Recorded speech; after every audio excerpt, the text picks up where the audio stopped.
नमस्कार।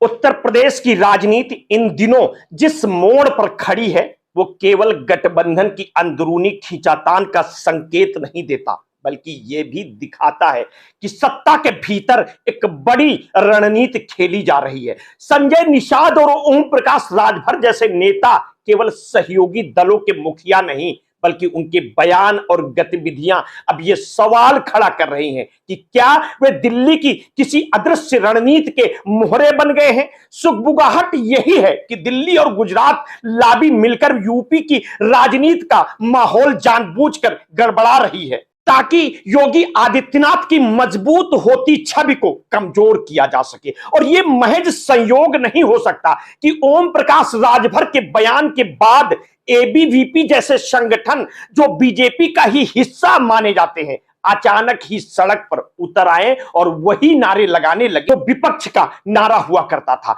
योगी डरता है, पुलिस को आगे करता है। जब जब योगी डरता है, पुलिस को आगे करता है। योगी तुम होश में आओ, होश में आओ, होश में आओ। योगी तुम होश में आओ। जब जब योगी डरता है पुलिस को आगे करता है। सवाल उठता है कि एक साथ कई जिलों में योगी आदित्यनाथ के खिलाफ नारेबाजी यूं ही कैसे संभव हो गई।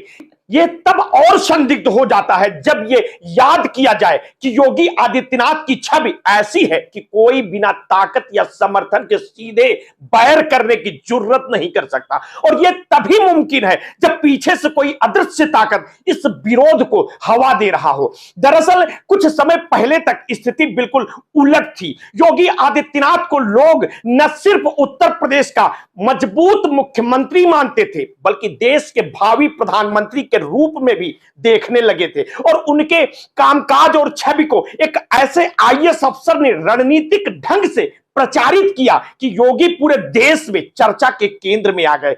चुनावी रैलियों में सबसे ज्यादा मांग उन्हीं की होती, उनके भाषण विपक्ष के लिए सबसे बड़ी चुनौती बनते और उनके फायर ब्रांड व्यक्तित्व ने उन्हें राष्ट्रीय राजनीति का बड़ा चेहरा बना दिया। लेकिन पिछले 4 महीने में हालात बदले बदले नजर आ रहे हैं। सरकार ना तो योगी की छवि को उसी ताकत से गढ़ पा रही है और ना ही उसे बिगड़ने से रोक पा रही है। संजय निषाद का बयान, ओपी राजभर का रुख और एबीवीपी का विरोध, इन सब ने मिलकर यह साफ कर दिया है कि योगी के खिलाफ एक सुनियोजित दबाव बनाया जा रहा है। सवाल यही है कि यह दबाव किसके इशारे पर बन रहा है। क्या यह महज संयोग है या फिर वाकई दिल्ली और गुजरात की लाबी मिलकर योगी को राष्ट्रीय राजनीति से उभरने से रोकना चाहती है। और यह भी समझने की जरूरत है कि उत्तर प्रदेश का राजनीतिक परिदृश्य हमेशा से राष्ट्रीय राजनीति का बैरोमीटर रहा है। और अगर योगी यहां अजेय नेता बने रहते हैं तो इसका सीधा असर 2027 के विधानसभा चुनाव और उसके बाद 2029 के लोकसभा चुनाव पर पड़ेगा। यही वजह है कि अगर उन्हें लगातार विवादों, बयानों और संगठनात्मक दबाव में उलझाकर कमजोर किया जाता है तो इसके पीछे का मकसद केवल प्रदेश की राजनीति तक सीमित नहीं, बल्कि राष्ट्रीय स्तर पर भी देखा जाना चाहिए। दिलचस्प यह है कि एबीवीपी जैसे संगठन अब खुलकर मुख्यमंत्री के खिलाफ खड़े हो रहे हैं। और यह वही संगठन है जिसे हमेशा बीजेपी की विचारधारा का विस्तार माना जाता था। लेकिन जब घर के भीतर से ही ऐसी आवाजें उठने लगे, वो भी पूरे प्रदेश से, तो क्या इसे विपक्ष की साजिश कहकर नजरअंदाज किया जा सकता है या जिसमें सहयोगी दलों के नेताओं को मोहरे बनाकर योगी पर दबाव डाला जा रहा है, यह देखा जा सकता है। राजनीतिक जानकार मानते हैं कि यह सिलसिला आने वाले समय में और तेज हो सकता है, क्योंकि 2027 के चुनाव से पहले अगर योगी की लोकप्रियता और छवि को धूमिल किया जाता है तो इसका सीधा असर उनकी राष्ट्रीय महत्वाकांक्षा पर पड़ेगा। और सवाल यह है कि क्या बीजेपी अपने ही सबसे बड़े चेहरे को कमजोर करने का जोखिम उठा रही है या फिर यह सब सत्ता के भीतर चल रही उस जंग का हिस्सा है जिसमें यह तय होना है कि भविष्य का नेतृत्व किसके हाथों में होगा।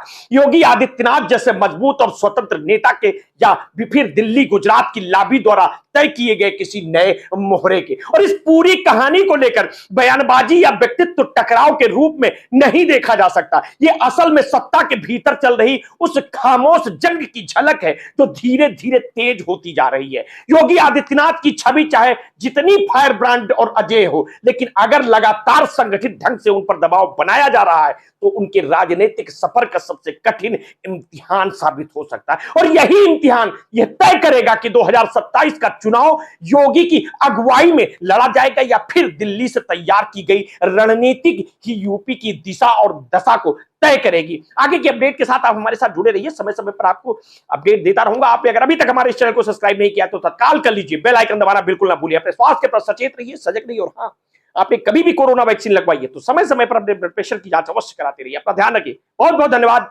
साधुवाद।